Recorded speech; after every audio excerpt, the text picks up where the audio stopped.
I'm a long-time editor of this newspaper, which I really owned. I've been here about 40 years to my adopted DeSoto parish. I understand that there's been a lot of film activity here in North Louisiana. Can you tell me a little bit about what's happened to Mansfield since the films come to town? Well, they are recycling part of the town from 1935 for this movie, The Great Debaters.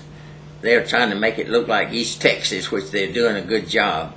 I appreciate they coming down here. It's good for our town, and I just love people.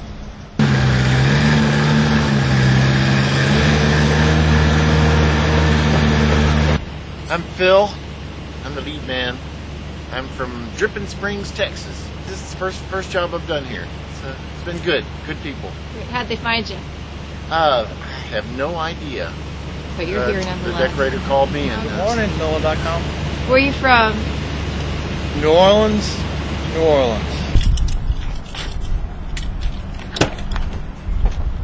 It's a set dressing truck. This is what we use to load furniture in and out of houses. We bring them from stores and antique shops and auctions that we get them at, and we haul it around. We're in this warehouse over here that's 1 million square feet.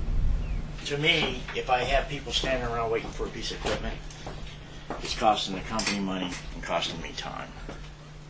So, I mean, that's why all these cabinets are just loaded with every type of skill saw, jigsaws, routers. It's just... How big is your crew on this movie? this crew is basically a pretty small crew. We got up to about 50 people. That's in construction alone. Yeah. And where'd you get them all? I mean, are you from Texas? They from here? Texas, a lot of locals, a lot of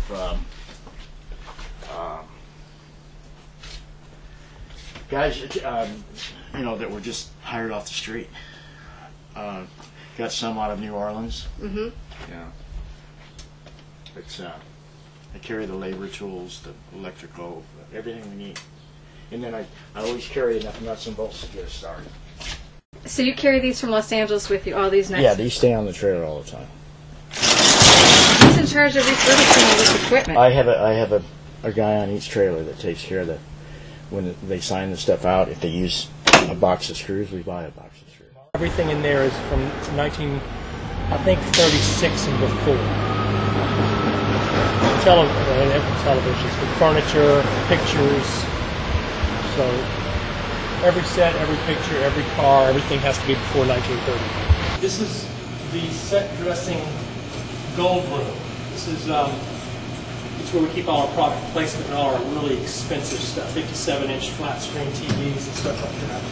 It's also where our drapier, David Gordon, made drapes and curtains and stuff like that. He had his sewing machine and everything was done in here. These are 57-inch monitors by Sony that are expensive, so we keep them locked up in here each night. We take them off the set and put them in here. They're insured for about $57,000 a piece. Jenkins' house was the house that Martin Lawrence's family lived in. Supposedly took place in Augusta, Georgia, where he was flying him and his girlfriend and his son home for his parents' 50th anniversary. In the movie The Better Man, Martin Lawrence's character, RJ, comes home to his parents' home in Augusta, Georgia, and brings his son and his fiancée, his cousins and his brothers and everyone else who was very competitive. One of the only things that RJ ever won as a child, because he was ostracized, he was the one that lost everything. The only thing he ever won was the obstacle course. Kind of like my old football days, honey, just not quite as fast. Oh, there's a snake! Good morning, who's.com? To NOLA.com. To NOLA.com. I'm in Shreveport, Louisiana. So you're one of the locals working here on this? Yes, ma'am, sure am. All right, now the pose.